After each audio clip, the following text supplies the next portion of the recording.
என்ன அப்படி ஒரு ஆனந்தம் அப்படின்ற மாதிரி தான் என் மூஞ்சி 2 நாளா இருந்துச்சு. என் ஹஸ்பண்ட் கூட பார்த்துட்டு, "என்ன ரொம்ப சிரிச்சுட்டே இருக்க, ரொம்ப ஹாப்பியா இருக்க" அப்படின்னு கேட்டுட்டு இருந்தாங்க.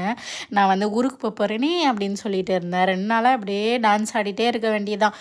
காலைல வந்து பொங்கல்லாம் செஞ்சு வச்சுட்டு போகலாம், சாமி கும்பிட்டுட்டு அப்படின்னு சொல்லி நான் ஒரு பிளான் பண்ணேன். பொங்கல் பார்த்தா வெந்துட்டே இருக்கும்போது கேஸ் காலி ஆயிடுச்சு. கேஸ் வேறு வாங்கியே வைக்கல. அப்படியே எடுத்து ஃப்ரிட்ஜில் வச்சுட்டு நெக்ஸ்ட்டு ஊருக்கு போய் நம்ம பொங்கல் செலிப்ரேட் பண்ணிக்கலாம் அப்படின்னு சொல்லி கிளம்பி போயிட்டோம். பொங்கல் அன்னைக்கு தான் வந்து 15 அன்னைக்கு எங்கள் அப்பாவோட ஆனிவர்சரி. அங்கே போயிட்டு எங்கள் அப்பாவோட சமாதிக்கு மாலைலாம் போட்டுட்டு சாமி கும்பிட்டுட்டு வீட்டுக்கு வந்துட்டோம். வீட்டுக்கு வந்ததுக்கப்புறம் பார்த்தா நாங்கள் வருவோம் கோலம் போடுவோம்னு சொல்லிட்டு எங்கள் ஆயா வேறு வெயிட் பண்ணிட்டு இருக்கு போல். நாங்கள் வர்றதே தெரியாது. ஆனால் அங்கே போனால் 15 கோலம் 20 கோலம்லாம் போடுவாங்க. தெரு பெருசாக இருக்கும். அவ்வளோ கோலம் போடுவாங்க. ஃபஸ்ட்லாம் அசால்ட்டாக போட்டுருவோம்.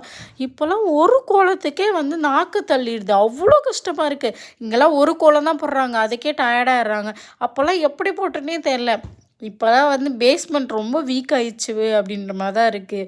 அவ்வளோ ஸ்ட்ராங்காக இருந்த போல் அவ்வளோ கோலம் போடுறதுக்கு அப்போல்லாம் அதெல்லாம் ஒரு காலம் அப்படின்ற மாதிரி இருந்துச்சு.